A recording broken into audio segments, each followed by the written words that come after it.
Welcome to the teleconference session PGDMC's program. This is our third teleconference for this academic session. In our first teleconference and the second one, we had discussed on the adolescent health. Today we will be discussing about IMNCI with special focus on young infant. To discuss the topic, we have to my left Dr. Harish Chalani. He is senior pediatrician at Safdarjung Hospital. He is involved in our program as a course writer, course editor, and also he is an IMNCI facilitator, so we will be benefited by his presence here. To my right, Professor Sushma Nangia. She is professor at the Lady Hardinge Medical College. She is a neonatologist and she is also a national trainer in IMNCI. So I will request all these participants to utilize their presence here so that they can clear all your doubts related to IMNCI. Now, before we proceed further, today we have three sessions. In the first session, we will tell about the IMNCI introduction, we will tell about case management process, and in our next two sessions, we will discuss the specific morbidity in details. If time permits, we will also try to take one session on neonatal resuscitation. As you know, we have already informed all our program in charges about the delaying the second session. I hope you have already attended the first spell, and I know none of you have received the study material. The study material has been sent only yesterday, so I hope within a fortnight all the students will get their first lot of study material. As far as the second spell is concerned, we have informed all the centers to delay the second spell to July. So you need not worry about the study material because second spell will be delayed, and before the second spell you all will receive the material. Now coming to the session proper, as I have already told you, IGNU has adapted IMNCI to its curriculum. So as a PGDMC student, we expect you to undergo the training in a phase-wise manner in different spells to learn about the IMNCI. The theory part you will read from your textbooks, that is the modules which we are providing you, and the hands-on training will be provided in the medical colleges during our second spell and the third spell. So I will request now Dr. Chalani to tell us why we have introduced IMNCI and what is the strategy that we follow. Dr. Chalani, please. Thank you, Dr. Jena, and good afternoon, viewers. Today we will be talking about the IMNCI, why the country has adopted IMNCI strategy, and therefore, since the strategy is in the country's program RCH phase 2, and IGNU has also made an effort to put it, and in fact it has taken a lead, in fact I would say, to implement IMNCI and put it in the pre-service curriculum. We know that there are various programs of the government to reduce the under 5 mortality, and the first one to come was the child survival and safe motherhood. Then we had the program of RCH phase 1, and now you all know that we have RCH phase 2. Now IMNCI is a core strategy under RCH 2 to reduce the under 5 mortality. You must be thinking that why we have started another strategy. Now the reason why it is there and what is this strategy we will learn through the presentation which I am going through now. Can we have the PowerPoint presentation? Yeah. Now why IMNCI? If we start any strategy to reduce the under 5 mortality, it should focus that considering that we have the limited resources in our country, the intervention any which we want to put it for the country under 5 to reduce under 5 mortality, it should first refer to the common problems which are there and who are the target children for whom we are putting this strategy. Now if we see we are focusing on the under 5 mortality, and the common causes which are bothering, which are having the major burden of the morbidity and mortality that we will be talking about, they are the ARI, the diarrhea and the perinatal problems, conditions. Now these are the having the majority of the burden, and the vulnerable group, as I said, the majority amongst the under 5 mortality, if we see, the maximum mortality is in the 50% of the mortality is in the neonatal age group. So our focus now is to reduce the neonatal mortality, the IMR, and as well as the under 5 mortality. Now these are the Millennium Developmental Goals.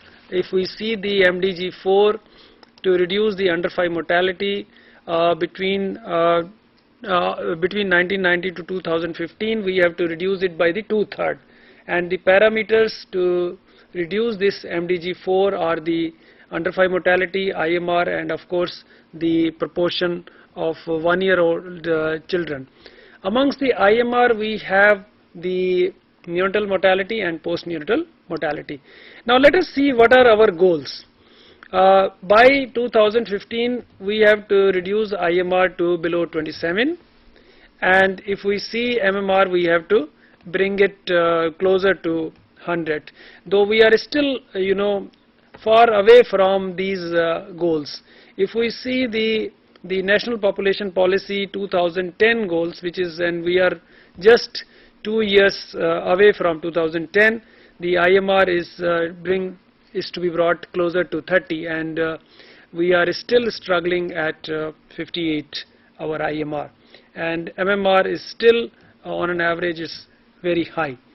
Now of the IMR, as I said, 2/3 of the IMR is constituted by the neonatal mortality, which we have to also talk about. And if we see, majority of our deliveries at present, they are in the rural setup, and we have to institutionalize the deliveries to more than 80% by 2010. Now this is what actually projected trend is. If we have the trend, if we will these are the, we have to take the acute run. This is the trend which if we go through, we will be reaching somewhere 45, and our goal is to come below 30. Now this is the acute change which we have to bring out through some strategy. Now this is what I was telling you, the common causes of the under 5 mortality. This is the World Health Report 2005, which has shown the pneumonia, the acute diarrheal illness, they constitute around 17 to 19% each, and of course the measles and malaria, and major chunk is of the neonatal problems. And if we see the neonatal component per se, the sepsis constitutes the predominant one, followed by the birth asphyxia, another major chunk, 20-23%, and most of these deaths, they are occurring in the preterms and the low birth weight babies. This is the causes of the neonatal deaths in the Southeast Asia region. Just to emphasize that sepsis is the predominant, and now this varies. If we see the Gutstroli's, the data that shows, community data shows sepsis to be of 50%, asphyxia is another 20%, and majority of these deaths, as I said, they are occurring in the preterm and the low birth weight babies. Now when are these babies dying? If we see that most of the, even the neonatal deaths, 2/3 of these deaths, they are occurring in the first week, and that's the time when there is very limited contact with the health facility. So any strategy, if we want to be successful, that should also take care or caters to the community needs also, and that's the time we are seeing that maximum deaths are occurring. Now this slide shows the contribution of the malnutrition in the under 5 mortality. If we see all causes here, now let us take the diarrhea. Now 60% of the mortality in such babies is contributed by the underlying malnutrition. So if we see on an average, it is 50 to 60% of these cases, they have the underlying contributory malnutrition is the problem. Now let us see if what is the future scenario or projection if we continue with the existing strategy. Though IMNCI is in now place in the country in the year 2000, we started in our own country. The first exposure to our own people of IMNCI was in the year 1999, and even the countries who had this strategy, and from there 1990, if we see, there is not much change if we see when we see in the year 2020. Even let us see now, to achieve the MDG, this is the what we want to achieve. This is where we are progressing right now. Now we have to bridge this, we have to achieve this MDG 4, and if this is what I was saying, that if the recent trend continues, this is a gap which we have to fill by some suitable strategy, and we have to find out the ways to do that. So IMNCI is a time-tested, it's a joint strategy of the WHO, UNICEF and Government of India, which caters to this under 5 mortality. Now why we are integrating the, it's not that we were not seeing the children earlier, we were not very careful about the interventions which we were doing it, but I tell you, whenever the mother comes to a particular health facility, she does not come with one symptoms, though she may be telling you one symptom because that's the symptom which she is most bothered with. Like for example, a child who is having blood in the stools, she is most worried about it. But simultaneously, if we see, the child is also having fever, child is having malnutrition, and may have missed the immunization also. Now this slide, if you see, this study was done in Bangladesh. This is the number of symptoms by which the mother comes to the health facility. If you see the top bar, 20% of the children, they come with 3 symptoms. Another 16 to 17% of the babies, they come with 4 or 5 symptoms. That means the mother comes not only with the main symptom with which she is there, but there are other symptoms for which also the child has to be looked into. Now, how to take care of all these problems? As I said, the majority of the births and deaths are occurring in the community, and we have to take care of the illnesses of the under 5 illnesses. Now these are the things which have to be addressed. Now intervention, they should be directed to the common problems. A holistic approach, which is the integrated approach, and we should talk about coexisting malnutrition, coexisting the immunization problem. And if we see the inequity which is existing in our system, that poorest of the poor receives the less care. So our care, the primary care, must reach to each and every individual, no matter how poor or rich he or she is. Now currently, let us see what are the inadequacies in our health system. Only then we can think of the strategy which can improve that. Now if we see the healthcare provider, now the person who has done his post-graduation or undergraduation course, now there is very little effort is on the building up the skills of these people, and very little time is devoted on the newborn care and the counseling skills. And there is very poor communication which is there between the healthcare provider and the clients. Many a times it has been seen, because of the improper education or lack of education, there is an irrational use of the medications. Now similarly, if we see in our health system, many a times they are working only partially. They are not having the regular drug supply 24/7, and very poor cold chain monitoring and poor supervision for these things. So somehow where, if we see, even if there is a delay from the family, if we see, there is also delay at the referral also of these cases. Many times our the transport vehicle is not available, or if the vehicle is available, there may not be any driver. So there is a poor referral linkage also. Now if we see at the community level, now there is a delayed care seeking and poor knowledge where to reach, which facility to go. Many times our health facilities are also at a far distance, and there are many unqualified professional people around. So a strategy which should talk about all these issues. Now it's not that we up till now do not have the enough programs available for management of diarrhea. We have the CDD program, management of ARI, we had the ARI control, and for immunization we have the EPI and UPI program, and for nutrition. But the IMNCI is a strategy which takes care all of these things, these issues in a very well coordinated way.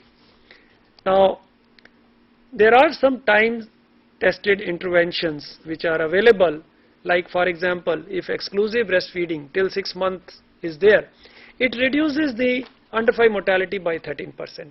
But if you see our NFHS data, National Family Health Survey data 3, which is there, the exclusive breastfeeding till 3 months is only 32%. Now that is why if we see, if we can follow these time tested intervention, like addition of zinc, which we have also put it now in the revised curriculum of the PGDMCH, there is additional 5% reduction of the under 5 mortality. Similarly, ORS therapy has taken care of 15% of the mortality. So these are some of the interventions which are very well tested, and if we combine these interventions, we can certainly reduce the under 5 mortality. Now let's see what is this IMNCI. As I said, the maximum here, if you see, the maximum focus is provided in the management of the sick children. Now this is at the office level. When these babies are coming, the maximum focus, if you see in this triangle, is given on the improving the skills of the healthcare provider. There is also, we talk about the nutrition, immunization, and any other disease which the child is having. On the preventive aspect also, we are also talking about immunization and nutrition advice. Now basically this IMNCI strategy therefore addresses 3 issues. First, improving the case management skills of the healthcare provider, improving the health system, that includes the whole referral linkage, and also improving the family and the community practices. Now these are the basic intervention, improving the healthcare providers' skills by providing the standard guidelines and with minimum usage of the investigations. So even at the primary health center or at the nursing home, if you are there, if you are having a good skills and if you follow the proper case management as we learn now, and with minimum investigation, you can reduce the morbidity and mortality to a fair degree. Then similarly, this also talks about the healthcare system improvement. Of course, as a PGDMCH program, you will be talked also about, because many of you may be working at a place where you are the program manager. So you will be talking about how to maintain the cold chain, how to provide the drugs 24 hours, how to improve the referral pathways you have to talk about, and you have to learn that things also. Similarly, how to talk about improve the community practices also. Now the biggest another challenge, as I said, since we have our community involvement in this, the focus is also on the home visits. And since maximum deaths are occurring in the first 7 days, if we improve the breastfeeding rate, improve the essential newborn care by providing the home visits. So therefore, the first visit is provided by the Anganwadi worker or even by the person who has taken the delivery. The trained birth attendant who has taken first visit is usually done by that, but in the system we have tried to involve the ANM also to come in the next 3rd day and 7th day also, along with within the first 24 hours. And those babies, as I said, the low birth weight babies who are having the increased morbidity and mortality, they are having the additional 3 more visits, and next contact will be at 6 weeks of age during the immunization.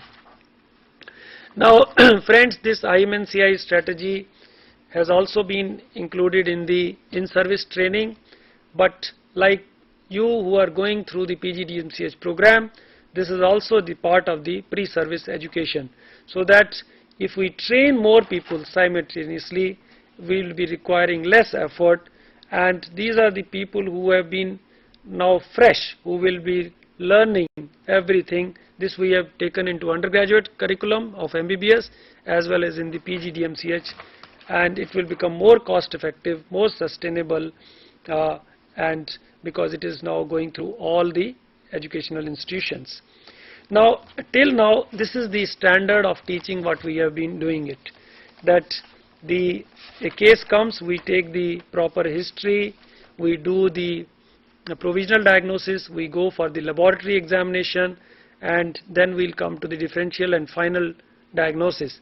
But through the IMNCI you will find the maximum focus is on identifying a baby which requires immediate care.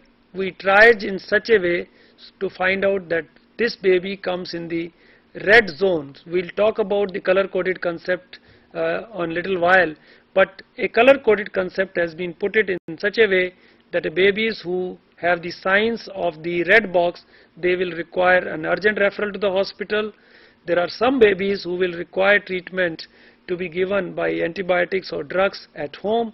They come under the yellow box, and those who can be managed with the home-based therapies, they will require. So with minimum tools for the diagnosis, we make the classification, and then we will make a treatment for this the most cost-effective way. Now these are some of the modules at the national levels which are available, and you will also see the modules which are available for the students, and now we have got the modules available for the PGDMCH course also.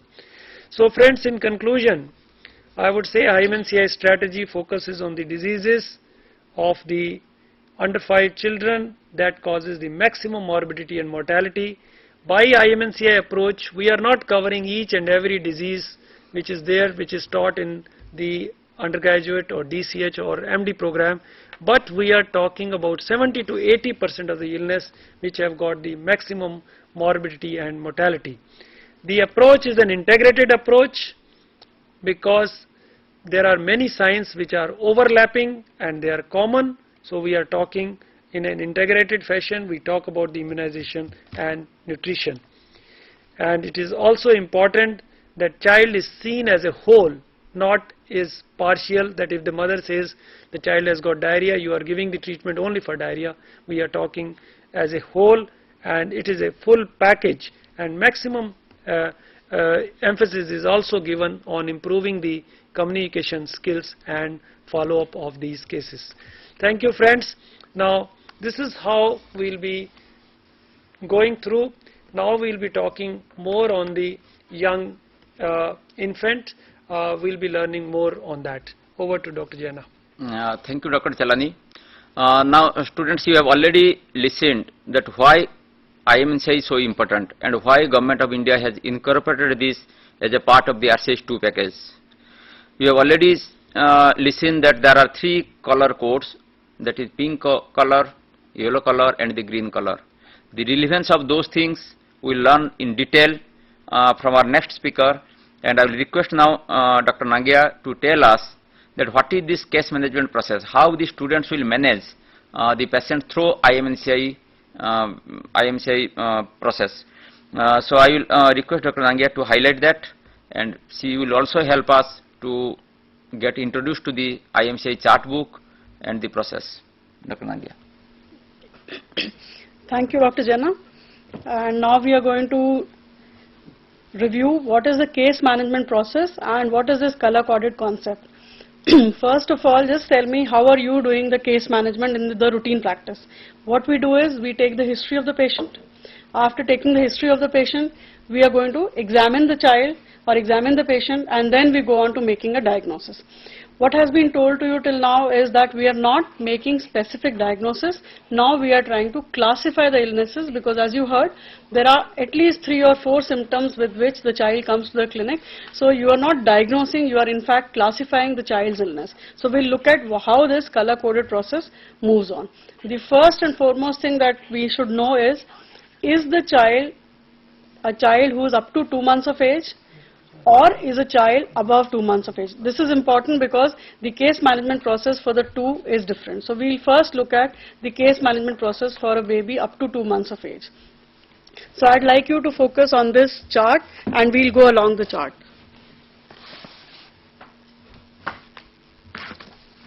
Okay. If you see the chart here, this tells you that this is for assessing and classifying the sick young infant age up to 2 months. And we have to move from left to right, and this is how we are going to do. So the first thing that is shown here is assess, and this is what we try and do in our routine practice by taking the history and by examining the child. So what you see here is assess. Under the assessment process, we have things to be asked, which is what we do in history, and things for you to look, listen and feel. So you are looking at the child, some things which are observing by inspection, then you are listening to whatever cues are available, and finally you are feeling for or palpating and getting the information about what the child's illness is. So this in toto is history and examination. So this is our assessment box. This is what is shown here for assessment. Subsequently, based on whatever information we get, we are going to classify this child, and classification is in terms of, these are the classifications given here. We are not diagnosing the child for a particular illness. We are classifying him based on the signs that he has shown. And now based on our classification, we will identify the treatment. So the process is assessing the child for different symptoms and signs. Based on what we get in the signs and symptoms, we are going to classify the child for various illnesses, and based on the classifications we are going to identify the treatment and subsequently treat the child. So this is the process. First box that you see is a box which is called as the check box. You are checking for possible bacterial infection or jaundice. The details of this we will discuss as we go through. The next box that you see is the box for diarrhea. So you are asking the mother if the young infant has diarrhea, and if the infant does have diarrhea, you are going to assess further for the degree of dehydration, for the duration that the diarrhea has lasted, and for presence of blood in the stool. So the process moves in this manner, that assessment, based on the assessment you are going to classify, and based on the classification you are going to treat. The third box that we see is the box for feeding problems and for malnutrition, and as the previous speaker had told you, that you are not going to just assess for one particular sign and treat the child and send off. You are going to assess the child in whole. So the first box was checking for possible serious bacterial infection, which we have done. The second is for classifying for diarrhea, that is if diarrhea is present. The third is again important for all children to be assessed for feeding problems and for malnutrition. Based on whatever you get in your asking, which is the history, based on whatever you assess as on your examination, which is look and feel, you are going to classify the feeding based on this, and you get to a classification which are these classifications. So this is how is the assessment process for a young infant. So you have seen that there are 3 boxes in which we are assessing the child. As we assess, we move on to classifying the child, and then we identify the treatment.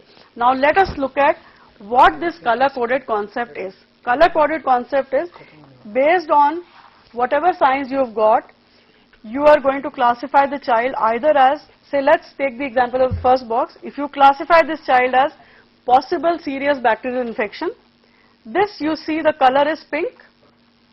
Subsequent to this you see a color which is yellow, and lower down in this box, in the diarrhea box, you see that the color here is green. So these are the 3 various colors that you see, and they are very similar to the traffic signal, where red or pink means it is something which is dangerous. The amber or yellow means that you are warned, you have to be cautious, and green means that it is safe to proceed further.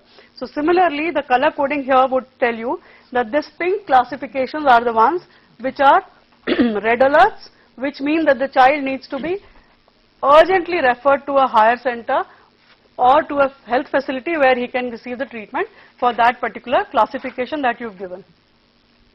The yellow boxes would mean that these are the conditions which are not as serious and they can be treated in the clinic where you are assessing the child. So you're going to give them some treatment and call these children for follow-up once the mother has followed the treatment, and you are also going to tell them if there is a sickness which worsens, the mother has to come back immediately. So the yellow box is basically treating the child in the clinic and then advising the treatment subsequently to be carried out at home and then come for follow-up. The green boxes are basically that there is nothing absolutely to worry, and these are the children who will be sent home with relevant advice for home treatment or home plan, and they are going to return only if there is a problem or if the child does not improve. So these are the three color-coded concepts that is shown here. A very similar concept, what you're going to see is, you're going to see this concept also on the chart booklet. So if you try and match this chart booklet, you are not going to have these charts in your clinics all the time, but what you have is this chart booklet, which is exactly similar to the process shown here. You have the box which is for assess, you're going to classify, and then you're going to have these color-coded classifications, very similar to what you see here. The pink one here, the yellow one which is saying local bacterial infection, the pink one is possible serious bacterial infection. So pink one gets referred, the yellow one is treated in the clinic, and as we move down, say for example we are looking for diarrhea and dehydration, so you have very similar to what is shown in this chart is being shown in the chart booklet. So this which is severe dehydration here gets referred. The yellow one which is some dehydration, you are going to make the child and mother stay in the clinic and treat for some dehydration. And the last one which is no dehydration is referring to home treatment where the mother is advised on home treatment and she is sent home. So this is the chart booklet which has all the columns that are shown here in this big chart which are displayed in this chart booklet. Starting right from assessing and classifying the young infant, going on to further classifications, and finally to assessing the feeding problem and malnutrition. So this is what is the color coded concept of pink color or red color, yellow color and green color. Thank you, Dr. Nangia, for explaining in detail about the color coding and the case management process. I'll request Dr. Chelani, can you just summarize what she presented? Okay, Dr. Chana, yeah, in fact we have gone through the process of the case management. Now, the case management process is almost similar to what we have been learning through our undergraduate or postgraduate training process. Only thing is that here we are giving a more emphasis on the classification rather than diagnosis. You know, she has used the word classification, whereas we are previously used to do the diagnosis. Now in the diagnosis we try to put everything together, but IMNCI strategy is an action oriented strategy, and where we make the classification based on a particular symptoms or signs. So like a child who has got a diarrhea, who has got a malnutrition, so a classification will be made for dehydration, classification will be made for the malnutrition, and the action will be taken for that. So this is how we present. The tools are simple here. We are not using any stethoscope. We will learn as if it comes, that we are asking one or two questions, then we are looking and feeling it, and based on these signs and symptoms, while we consult the chart booklet, we are making the classification, and based on that we are identifying the treatment way we do it in our teaching in the regularly what we do. Similarly here we are also triaging that which child requires an urgent treatment, which child requires a treatment with antibiotics or medications at home. So this is how we proceed, and the case management process is slightly different as which has been taught to us earlier. Thank you, Dr. Chelani. As you listened, in the young infant, we will be basically covering three major areas, that is possible serious bacterial infection, then we will be discussing on diarrhea, then on malnutrition. Now out of these three, in this session we will start the discussion on serious possible bacterial infection. Now Dr. Chelani, can you just introduce this component then we can see the video, which will be a 15-minute video, but we will play only one part in this session, because we will have a break at 12:45, and we will continue the rest of the video after 1 p.m. Yeah. Dr. Chalani. Yeah. Now, the case management process, as Dr. Sushma talked to you, is up to 2 months, and then from 2 months up to 5 years. In this teleconference, we are talking about up to 2 months. Now, the broad principles, as she said, it is assess, then classify and identify treatment. Now, whenever mother comes to you, using the good communication skills, that making the mother comfortable, make her sit, and then ask the child's complaints. During this time, you also record the weight of the child, you record the temperature of the baby, and then you proceed further. Now, a baby may come with 1 or 2 complaints, but as we said, there are few things which we have to follow, and we will follow as it has been mentioned in the chart which Dr. Sushma had showed you. But since these charts will be available only at the health center or the clinic where you are practicing, so the replica of these charts, as what she was mentioning, is the chart booklet. So the first thing which we will be doing is the assessment of a baby, or checking for possible bacterial infection or jaundice. Now, checking means this is irrespective of what is the complaint of the mother. The mother may come with the problem of the diarrhea, but we will check for possible bacterial infection and jaundice, because many of the babies who are having diarrhea but may have along with sepsis. So for this we will be asking a question, what is does the child have convulsions, and then we will look for the few signs. Now, then on basis of these signs we are going to make the classification. We will go through the video now, which will talk about all these signs which we are going to assess for the young infants. So can we have the video presentation of this case assessment of a... Yeah, Dr. Chalani, I think before we show the video, maybe we can take it up because only 3 minutes are left. I will request Dr. Nangia to highlight something more on the case management process, so that when they actually go through the chart book, they should feel comfortable. If you can provide some tips.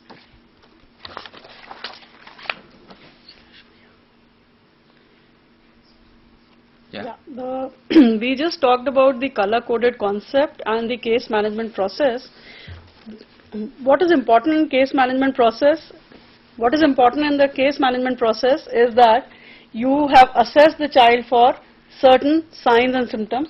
So first thing is asking, and as Dr. Chalani said, the tips will be that you make the mother comfortable. You talk to the mother in a manner that she is going to reply to you the questions that you are asking. Supposing you find that sometimes she is not clear enough in what she is saying, you can ask additional questions so that you are clear on what her symptoms are, because we have to base what is the assessment and classification based on what the symptoms that she is going to tell us. So if you think there is a language barrier, or if the mother is not comfortable, try and make her comfortable. Try and pose the questions in words which she understands. If you have a technical jargon, she will not understand, and she will not be able to answer to you correctly. So that is about asking. The tips for asking will be that you have to make the mother as comfortable as possible so that she is receptive to what you say, and then you should be a very good listener. When she starts explaining and you feel time is running out, you don't listen to her, we are not going to get information from the mother. So to build a good rapport, we must listen to what she's saying. Then you are listening and feeling. As Dr. Chalani clearly said, we are not using as many gadgets here. What we are using is our eyes for looking, our hands for feeling, our ears for listening. So the senses that we have, with that we are assessing some of the signs. You are counting the breath rate, you are looking at the baby's chest wall, if there are any retractions, nasal flaring. So you are looking at each point, and based on that you are deciding whether these particular signs are present or not. So in the case recording, we are going to now, which we will show you a little later, how we encircle these signs, and then based on the number of signs that we get, we are going to make the classification. So here you have a list of about 10 signs which are shown here. Even if one of them is present, it's very clearly written. first sign or the second sign or the third sign. So if any of them is present, you will classify the child as possible serious bacterial infection. If you don't get any of them, you move to the next box. So we are moving from left to right in our case assessment and management process, and in classification we are moving from above to below. So first we are seeing, are there any signs for pink classification? If there, then we are classifying accordingly. If none, then we go on to the yellow box. If that is also not fulfilled, then we go on to the last one, which is the green box, and accordingly we are going to classify. I hope that makes things little more clearer. Thank you, Dr. Nangia. Our next session will be from 2:30 p.m. So till that time, I think let the students be with us. Just to declare that in this teleconference, we will be covering as much as possible from young infant. But once you receive the material, you will be going through in details for 2 days on young infant itself. So you need not worry, but if you are having any doubt, you can always ask so that we can clear those doubts right now. Either you can fax it or you can ask through the phone. Please be with us. We will be back again at 2:30 p.m.